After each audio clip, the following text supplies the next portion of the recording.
Headaches are not normal.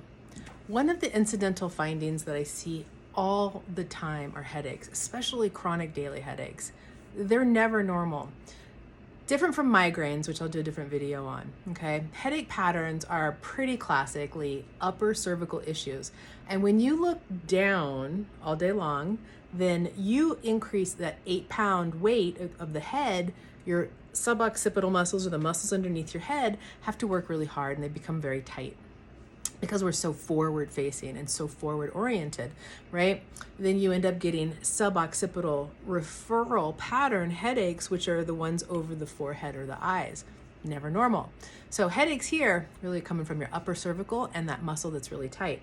The first cervical, second cervical vertebra, and the occiput, which is the skull, those are really important. There's where your immune system interfaces. That's where cranial nerves come out. That's where your brainstem, like the bottom of your brainstem, sits. So that area has to move really good. And so there's a few things. One, you should be able to turn your head all the way right and left. You should be able to go all the way down, right and left, right? You should be able to go forward, backwards, and fully extend. And if there's tightness in any of those areas, you know that those areas aren't working properly, okay? And you need to get them adjusted, and or do yoga 5 days a week, because yoga 5 days a week is about the only people I've ever seen not need to be adjusted. So the other patterns, so we have suboccipital trigger point headaches. If you're sternocleidomastoid, which are these two muscles, these radiate up to the side. So if you have headaches here, that's from those areas.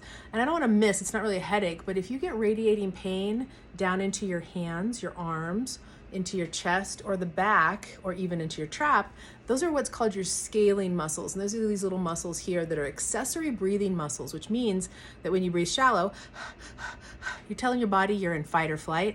Those muscles also get very tight, also from looking down or sleeping with your arm up underneath your head.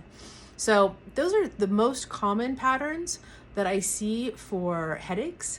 You can also get like band headaches, and you can also get them on the top, and that's from a little bit more obscure muscle, not necessarily one. Those are kind of the most common. If you're getting a headache behind your eyes or underneath your sinuses, it can come from the back of your head, but it also can come from your sinuses. But if you're not having any sinus symptoms, it's not from those areas. All right. And remember, if you've got sinus issues, you've got fungal overgrowth. So it's always something, right? All right. So I hope that's helpful. Okay. Bye.